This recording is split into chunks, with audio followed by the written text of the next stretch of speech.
It was like both of them, all of a sudden death happened. It took me time to process and to live the world without having both of them.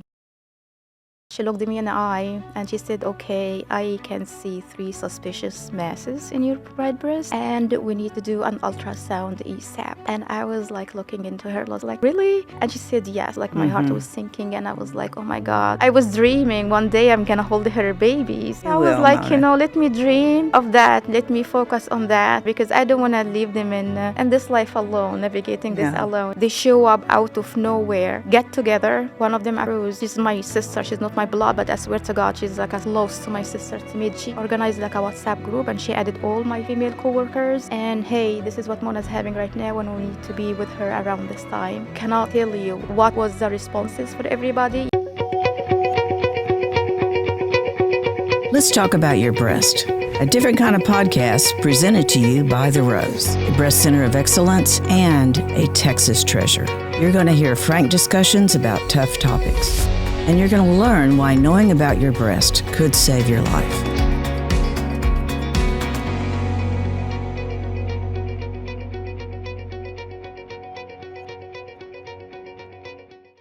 Mona, welcome to our program. Thank you so much for being with us today. Thank you so much, Dorothy, for having me. Oh, of course. So you have such an interesting story that you will be sharing at the Hats and Henna High Tea. And congratulations on being an honoree. Thank you. We're so pleased that you're going to be there. So, before you're a professional career woman, you are a pharmacist, very well versed in the world of medicine. Yes. When it comes to medicine. Yeah. Drugs, yes. But you were diagnosed at a fairly young age with breast cancer. Mm-hmm. But tell us about those 2 or 3 years leading up to your diagnosis. It was like a quite tough times, like the breast cancer news. It wasn't one of the expected thing like to hear. Unfortunately, in 2019, in April, I lost my mom to a brain tumor. And then 3 weeks after that, in May, I lost my husband to a heart attack. It was like, both of them, like it was like all of a sudden death happens. And it took me time to process and to live the world without having both of them because they were like so close. I was the oldest of my siblings and I was so close to my mom. I used to talk to her. She's in Egypt. I'm originally from Egypt and we used to talk to each other pretty much like daily. So losing her in the middle of that, losing my husband too, it's everything like changed, like it never came back. So, and the husband was very unexpected. Yeah, like it was on Mother's Day in 2019. He woke up and he was talking to us. I was preparing lunch and all of a sudden my son, my oldest, he was like, oh, mommy, my dad is like lying on the floor.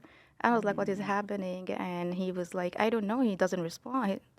And I hurried up to the place that he was like, lying in the floor. And I was like, he's not responding. So I didn't know what to do. I knocked the door on my neighbors to help me out. Luckily, he was a doctor. So he was like, try to help me doing a CPR. And at the same time, he was calling 911 because I was in shock. Like I couldn't like even think. And even like the kids were witnessing that.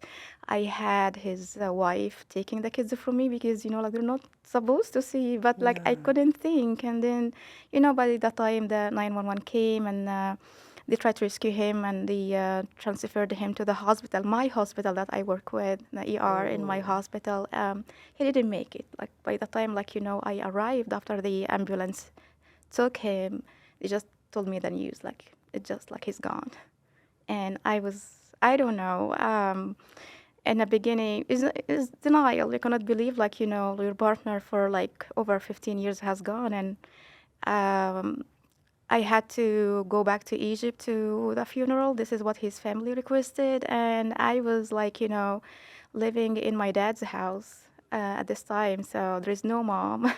My house turned on a funeral house. Like people comes and goes. It's like for 6 weeks. And finishing paperwork and stuff, I'm becoming a widow. I had to change even like my Egyptian ID from married to a widow. This is what we have because the social status has to be written in there. So it was tough. It was tough for the kids, and yeah, I decided to go back after that, and I told my dad and my siblings that I'm going back. I'm taking the kids like after the funeral and everything with the paperwork. I told them I'm coming back to the US to raise my kids. But that had to be a difficult decision for you. It was, but at this time I was thinking of what is the best for my kids' interest. I wasn't looking for me because if I choose me, I will remain in Egypt. Of course, I'm gonna have my family around me, my friends. The country I grew up with is gonna be more safe and secure. But I was like, look at the kids. I have like three, and they are like born and raised in here, and it's just gonna take them from the roots and coming. Plus, with my culture, looking at orphans, I don't want my kids experience that in there. I don't want to pity or like people look at them in a sad way. I don't want to have that. Even for me, being a widow also in my culture is like kind of tough. It's not easy. And I feel like, you know what, I have my job. I worked so hard to get it and have my license. I work in a very good hospital and the kids are in a good schools. So it was I'm going. It is just a decision. I'm not like even asking anybody. It is just me. I'm going back, and even like the ticket were booked already. The return ticket were booked before even we traveled to Egypt. Oh, you So were I was determined. having everything. Yeah. Yes. No matter, because sometimes it is tough, but you have to take decisions. Oh, yeah. So, and this is since then, like my tough decisions started for my life. It's just like a series of decisions, but like you have to take it, Dorothy, in order like to survive, and the kids survive in here. I have to make it. Yeah. So how old were your children then? The oldest, I think he was 13, and then I was having 9 and 8. 8. So they were really pretty young. Yeah. By the time, like I remember my oldest Mazen. He was like, he was kind of like scared from the beginning, and he was like, "Oh, mommy, I can work and help you." And he was like, "No, I don't want that. I want just like to focus in your grades, go to good high school. That's what I want from you. Don't worry about like working or anything." Right. And then later when we came back, of course, like I'm coming from the Middle East. I depend on my husband a lot, meaning some silly stuff I don't know, even like changing batteries of the remote of the gate. I don't know just what to do with that. It's changing something with the computer, something. It's just I was frustrated at the beginning. I was like googling stuff, and I had like one day. I still remember this day. I was googling something to fix it, and my oldest, he was looking at me as like, "Mommy, our life is not the same anymore." Like in a sad way. And I was like, no, I'm learning, and as long as we're here together and we're doing it, it should be fine. It's just like, give me time, I'm learning the stuff. And here I am, Dorothy. I'm learning so much. Oh, yes. Now, we're talking 2019? Yes, 2019 when I lost my mom and my husband. Yes. Okay, so now we're going to fast forward a couple of years. Yeah. When were you diagnosed with breast cancer? Where? When? Okay, in 2021. Okay, so we're past COVID, but we're still in that kind of But COVID we're still in thinking. this, like in the vaccine area, like Yes, after yes. after the COVID, and they're discovering the vaccine, and working in a hospital and a healthcare, it was a lot on us as a pharmacist, Right. meaning like dispensing and giving the vaccine and counting, because everything is like gold at this time, like how the availability and everything was yes. COVID. And we used to spend like a lot of hours in the hospital just like to cover as much patient as we can, because like everybody want to get the vaccine. And when we started with the elderly and the immune compromised, we have a very huge population in here, and it's a big hospital, so it was kind of like tough days. And add to that, like the kids around this time also, they're still like doing school from home. So it was kind of tough time, meaning I wasn't able like to take an actual vacation. If like people like staying home, even, like in 2021, there's still people like slightly start to get out and travel and stuff. And I was like, I'm still in the hospital working Right. because they need us. Yes. So that this 2 years after him passed away, it was difficult, meaning because few months and COVID hits and everything also like upside down with us. It's not like Yes. adding the loss of your beloved one. It just also like the isolation from COVID. So it was me and the kids and pretty much like everybody else. Like life is getting different. Right. And then, like, I got lost. I was having a checkup appointment that I do every year. And here I am. I'm turning 40. And the doctor is giving me, like, the order for the mammogram. And I told her, okay. So I took it, but I never First done mammogram. it. My Yeah. first ever mammogram. Ever. I was like, okay, I don't have a history. I don't have anybody. I wasn't concerned. Like, my dad's side, he has, like, my aunts and uncles has other different kind of cancer, like kidney, a colon, some breast. No, I was like, okay. I just like put it on the side and just like, okay. And then like few months after that, I started like feeling a lump on my right breast. And also I wasn't concerned because I have a dense breast tissue and I was like, oh, maybe it's hormones, like around this time, how stressful life is and your anxiety is up. It's like you're dealing with kids and dealing with your work and you're exhausted and it's like non-stop life, like non-stop. Like I don't have any time for myself. Just like imagine I didn't go do this mammogram because I don't have time to book on a schedule. It's just like, okay, let's put it aside. And then I felt like, okay, but this lump doesn't go away. So let me, let me go schedule an appointment to the primary care. And I wasn't even like serious. Okay, let's give it a try. And I went that day and she looked at me and she examined me and she said, no, maybe this is like a fluid accumulation or a cyst or something. Don't get worried, but like again, take the order and do it. And I was like, okay.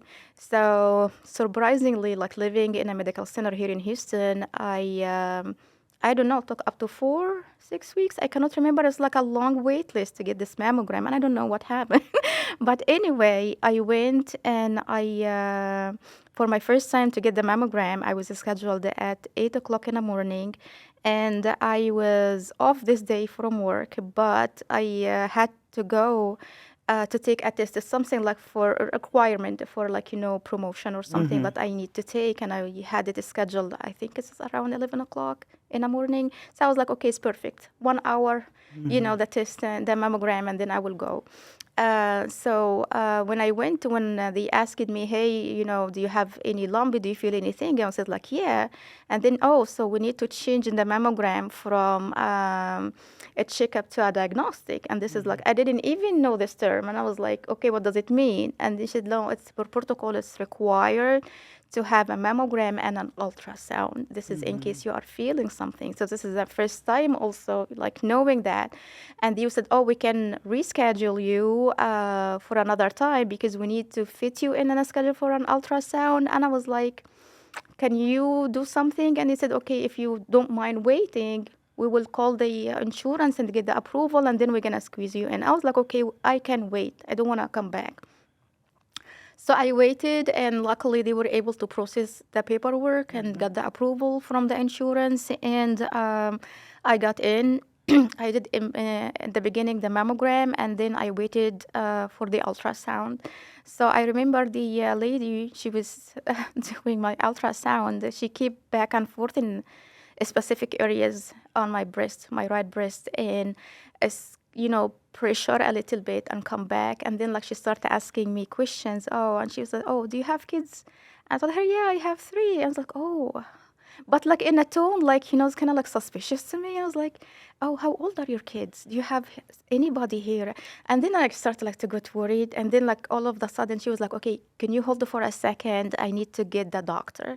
And she was like pretty much like hurried, opened the door, grabbed the doctor, and the doctor came, and she was like also moving the Doppler or whatever this is around certain areas, the exact same areas, until she finished. And then she looked at me in the eye and she said, okay, I can see 3 suspicious masses in your right breast, and we need to do an ultrasound ASAP.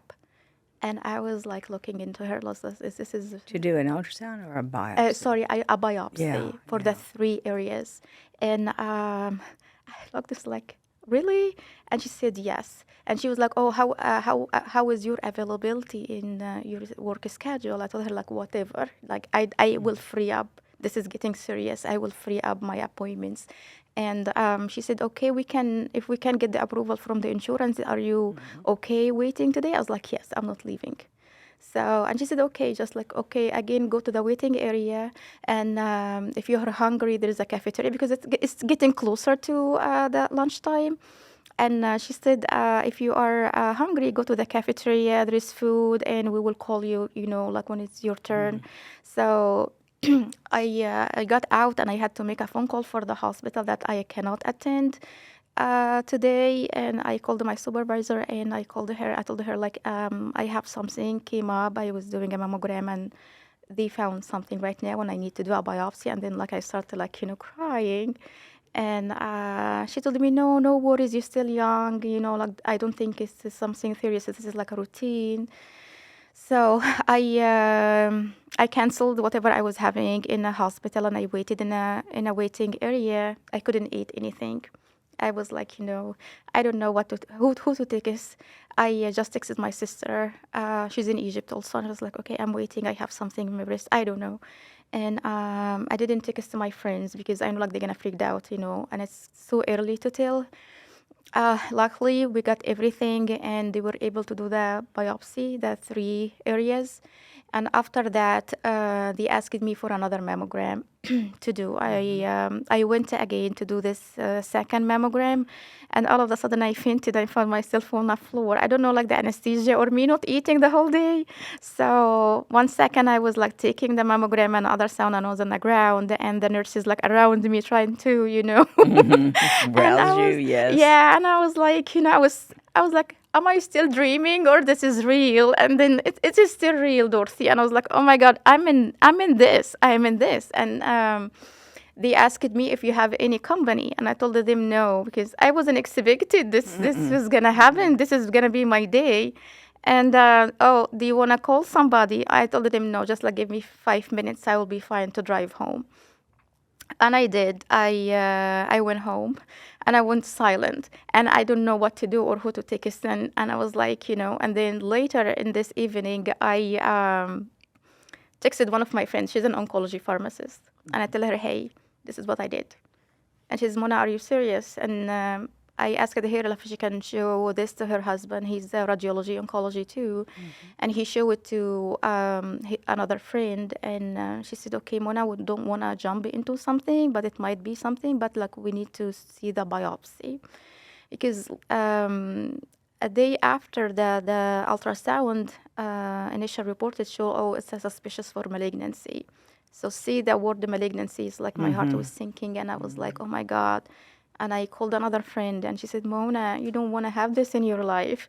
And I was like, I was mad in the beginning. I was like, why am I? Right. Well, of I course. was like, this was my initial response. I was so upset and angry. I was like, I already have enough in my life, But again, few days after that, I got the phone call from the clinic that is cancer. And we need to schedule you an oncology because you need to be under someone to start the treatment. Right. And I called my friends, and one of them, like, she wasn't working. She was off that day, and she told me, Mona, I'm coming. You cannot be alone today. I need you to come out with me and go out, and we need to talk. And then all of a sudden, my life is changed from, like, just taking care of me and myself and surviving, because I was in surviving mode. I'm still in this surviving mode. She was talking to me about, do you have a will? Do you have a trust? Are you arranging your financial paperwork with the kids? And I was like, no, I never thought of that. And she was like, you should. Your kids is still minor. You don't have anybody here. You need to appoint a guardian. You need to do this. And I was like, another terminology is like coming in my life that Right. I don't know. I didn't think about it. You know what I mean? And they were like, step by step. So one arm, I'm doing all the appointment, the scans. I was like, CT scan, bony scan, MRI. I never done this in my life. I was a healthy person. And at the same time, you need to do this for your kids. You need to do this. I need to tell my siblings and my dad in Egypt what is happening. I still have my job. I need to set my registry. And like, it was a lot. But what make it survivable for me, and I can take the initial steps into it, is my friends. They show up out of nowhere. They get together. One of them, Afroz, she's my sister. She's not my blood, but I swear to God, she's like as close to my sister to me during this whole thing, even before my diagnosis, since my husband passed away.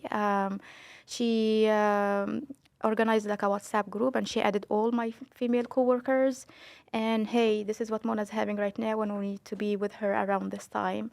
So I cannot tell you what was the responses for everybody. Like everybody genuinely contributed to that in a way, like I wasn't feeling I was missing anything. Like there is somebody like who are the family giver, checks on me and my kids, and they still are. I'm talking past and I'm talking present. These people are still in my life as the first day, checking on me, checking my kids. Do you have food or not? How you feeling today? Do you need anything? We can come to you. How you feeling emotionally, not only physically. And one of them is like, okay, we're gonna arrange like a meal train. We need to make sure that you are having food because you cannot cook right now. What is your appetite? What is your kids' appetite? Like, it's the small details, Dorothy. And one is like, like coming with essential oils. He was like, okay, not you need to have this aromatherapy. And the other one is coming, I'm gonna do the schedule for you with the treatment and the drugs and what you need and the questions for the next time for the doctor. And the other one is following up with me with work, because my schedule is up in the air and I need to take a break. And so every one of them was giving me something. It's just like, oh, let us know what you need. No, they were jumping and giving me what I need. So they didn't ask you, they just No, sometimes, I was kind of, because, like I was independent and I used to live my life, since my husband passed away. I don't know how to ask somebody for something. So you can see like people showed up in my house with a basket of fruit or a basket of, Costco stuff, Mona, you're going to need this, you're going to need that. It's just like, or they leave it on my door. And I was like, even at the holidays, Dorothy, they were like giving us, present and gift cards for the kids. They didn't leave a single detail. Even the next Mother's Day, do you know that my husband passed away on Mother's Day? So a very nice flower on my door. And they were, every single one of them, they were like texting me, Happy Mother's Day. They know how hard this day is. But it was this small details, Dorothy. They were like genuinely around me. We celebrated after we finished the cycles of the chemo. They got a cake. We took pictures. They were around me. I feel like, this is my real family and here, and this is what it make it, I get up every day feeling safe that I have people got my back and got my kids just in case something happened. Even, I finished the cycles of the chemotherapy and I did right mastectomy, and my friend, they were arranging the accommodation for the kids. One, I don't have to worry. It was like one night staying in a hospital, not a big deal. But they were looking into it, like how the kids are going to come after school, who's going to pick them up, who they're going to stay over. And then, you don't have like to bring them next day. Let them be with us. Just rest for you. You need to rest. You need like to, to heal. So I feel like, I don't know even if I am in a friend that I'm going to be like them, taking care of some other people. It was eye-opening. They still do. They still care about me. They still texting me. Like, if they didn't hear from me for some reason, I'm busy or something. Mauna, let's catch up. Let's do. And they are fighting with each other who's going to take me to the treatment until now. Because I'm entertaining them, with my stories. I was like, oh, this is Jenny. This is Henna's turn. I was like, okay, whose turn is this day? So I'm still imagine like I am almost 2.5 years with the treatment. I didn't stop treatment. And they're picking me up every 3 weeks. They never get bored of that. They didn't, we're tired. I was the one like, I'm feeling embarrassed sometimes because I feel like it's a job for them too. And I was like, no, no worry. If we're off, we're gonna pick you and we're gonna take you. Don't worry about this. And even like one of my friends is like she has something that she need to be somewhere else. She doesn't say. She arranged first something with other friend, and she tell me, Mona, I cannot come, but this person is gonna be with you. She doesn't. Then I cannot. It just phenomenal. Dorothy, I love them. I love them. It's just like, and I owe them so much. And they are giving me the strength in here. When you say the woman superpower, and they can do a lot of stuff, this is one of them. This is one of them. And it's just not a single one failed me. They all like helping in their own different ways. Oh my gosh, that gives me chills. So I owe them and I love them all. I love you all. All of these examples, though, are so good for us to hear who may find a friend who needs Yes, that. I mean, yes. I found those. I would never I'm have thought of all lucky. those I'm things. lucky having, and they call it even the WhatsApp group like Mona's tribe. It's just like it was, and it is still, it means the world to me. Oh, of course. Now, are you out of treatment now? Or No, unfortunately, after I was diagnosed at the beginning, stage 2, because it was only spreading to a lymph node. After the mastectomy, the right mastectomy, when we did a CT scan on a chest, we found nodules on a lung. And in the beginning, it was suspicious, but like we pushed for a biopsy, just like to make sure what is going on. And unfortunately, we found it's a metastatic from the breast. So this is another shocking news. This is the one that I couldn't handle. I cried because I thought like the cancer is over. I finished the chemotherapy. I did the mastectomy, heading to radiation, and that's it. I'm going back to my normal life. If it's like normal, having that, I didn't know that the metastatic means a life treatment. Like it's not gonna stop. So I felt like, I'm dying. And I had another friend that she came in and she's like, okay, Mona, let's take a walk. Let's process this. Let's talk it out and let's discuss the options and what is gonna be the consequences of this new news that we have here. And we talk it out. I had to break the news to my family again, and this is not a good news. And we talked to the doctor, and she said, no, we have treatment, we have this, we have that, and we're going to start having that. Initially, like when you facing so much tragic news in your life, and this is one of them, is not getting numb. It's just like getting in a state like it's not processing the news. It's just, I don't know what is happening, but I have to do it.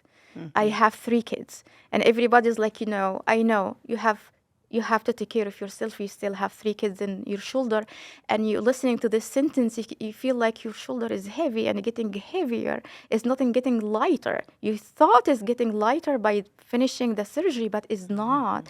This still cancer is still on the news. It's still in your life. It doesn't want to go away. So I had to adapt.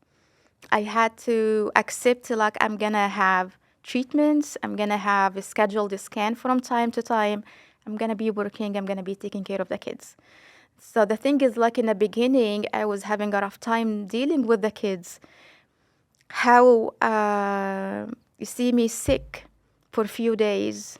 I cannot do anything for them. I cannot take them to their activities. I cannot entertain them like, going shopping or doing something for pick up and drop off from their friends. It's just, I can. And then I get up, I feel normal, we resume our life. So this cycle, initially, it was so difficult for the kids to process that.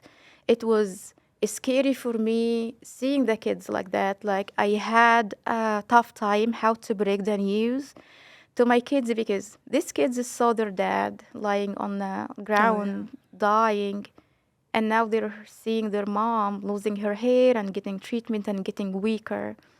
There is no family around them. I don't know how they're feeling. I was having my mom and dad until I grew up and I having kids. I don't know how they feel. So I was trying to protect their emotional being as much as I can. But pushing that on me, my body cannot do it. My body, I cannot push. I cannot pretend I'm good. I cannot pretend that certain days I cannot. So I asked a help from one of my friends, and she came with her husband. We sat down dinner outside at a restaurant. After we finished eating, she started like talking about the news, and I was like looking, and the kids. My oldest, he was like, "Can I listen carefully, try to process?" My daughter, she kind of like trying to distract herself, like she doesn't want to listen to this news. Like this is no, she doesn't want to listen. And I feel like, I need to sit down another time with her, only her, just like to talk it out loud and hear her emotions. The little one, he's still a baby. He's still my baby. He was like sweet listening, but like, he didn't, like he was like, when my friend, she was telling them, no, mommy gonna need help. Mommy, she gonna need, yeah, like to take care of yourself. Don't bother her. And he was like, okay, we'll do that. He was like so sweet. Like whenever you want to ask me, I will do it. Later, my oldest, he started like taking the responsibility, helping out a little bit with the chores. Luckily, he's driving right now, so he's helping. He's a big help right now, driving, his siblings back and forth. It's just like, they're growing, and they're growing with me during this time. Like now, it has been 5 years losing my husband, and I feel like, we grew in a different way. I know like it's a different turn, but we're still here, and we still make it living. We're still going. We didn't lose the social activity. We didn't lose the sense of humor. We didn't lose like gathering on a TV and do stuff, or traveling. It's different, but it's not that bad, Dorothy. So this is like, my kids are normal, going to school, going activity, hanging with their friends. That's what I want to hear. That is what I want to see my kids. I don't want to see them like, hiding themselves and scared because, their mom going through something. So this is what the most important thing for me. I need to remain strong because they're gonna feed from your energy. And I don't want to raise weak kids. I didn't leave my family in Egypt in here just like to have like, a miserable life with the kids. This is not my intention, and Right. it's my decision raising them here. So I need to be that strong for them, seeing that, raising them. Um, and life also is not a fairy tale. Like raising kids here in America, you feel like, you are on the top of the world with the education and taking care, like you don't suffer as what we see in the world right now. Kids are spoiled sometimes, and I feel, hey, they are experiencing the tough days. They know how it looks like. They gonna process this. They're gonna be tougher. Whatever gonna happen in their life, they are prepared for it. In case I'm here, I'm not here, they should be able to navigate this life. I tell you, Mona, So if ever you ever need anyone like you in someone's life, I cannot imagine. You have shared so many important things with us today. And I know every woman that has children that's facing breast cancer is going to be inspired just by hearing how you dealt with it. it is So not easy, but we do it. We're doing it. I get up you're in the doing it. morning. I do it no matter how tough the night is. Mm-hmm. But something inside of you, there is hope. Oh, yes. And I'm following so many breast cancer women, just for a good vibe. Just I wanna also get something from their energy. Cause I don't wanna be this sad patient sitting on a bed every night, crying that her destiny didn't go well. Right. I wanna, just embrace what I'm having, and if you take the cup, I feel like my cup is full, is not half full, half empty. Because it, with the, like, when life give you some surprising events, they give you the good ones to support you. This is how I feel it right now. Like I got the support I needed to handle these events. So my cup is full. It could be worse if I am facing it alone without my friends, Right. or I have like sick kids, or I have something, or I have, bad Right. family. It just like, or I don't have a job. So this is like, this is a blessing itself that you are counting how lucky you are that going through this, but you have the support exactly what you need, like the right people in the right time. And there is like a strength in you to get up early in the morning. Okay, this is another day. Yeah, you are facing it with fear. I am having, scans from time to time. My treatment, unfortunately, is not responding well to. My tumor is not responding well to treatment. Last year alone, I changed like 3 courses of treatment. I am on a 4th one, and I'm waiting for another scans maybe later this month. I am constantly living fear that, okay, what if it's not gonna work? We're gonna go to square one, and then we're gonna look for another treatment or a clinical trial, because metastatic now, they have lots of clinical research, and Right. I'm seeing my options, but I'm still hesitant with that because they're still like in phase 1. You don't know the side effects or the dosing and whatever, so I'm kind of like patient handling that. But again, the fear of is not the fear of dying, honestly. Sometimes I feel like, oh, I'm too tired, let's let's do this. I'm sorry, but it's my kids. I still like my oldest, he's graduating from high school this year, he's senior. Last year I was like, am I gonna make it to see him? And I was like, by God's will, it's You will. coming next Yeah. month. You're We'll here. go. I'm Yes. here. I'm still here. My daughter, I want to see her, graduating in her wedding dress. I hope so. I was hoping, because I didn't have my mom around me with having kids. I was dreaming one day I'm going to hold her babies, and I held her and you out, will. So You I was will, like, Mona. let me dream of that. Let me focus on that, because I don't want to leave them in this life alone, navigating this No. alone, So, yeah, you know what you need to do. Listen, we affirm all of your dreams, and we know they will come true. Thank you. Thank I you appreciate so it, Dorothy. much for Thank being you. with us today. Thank you so much.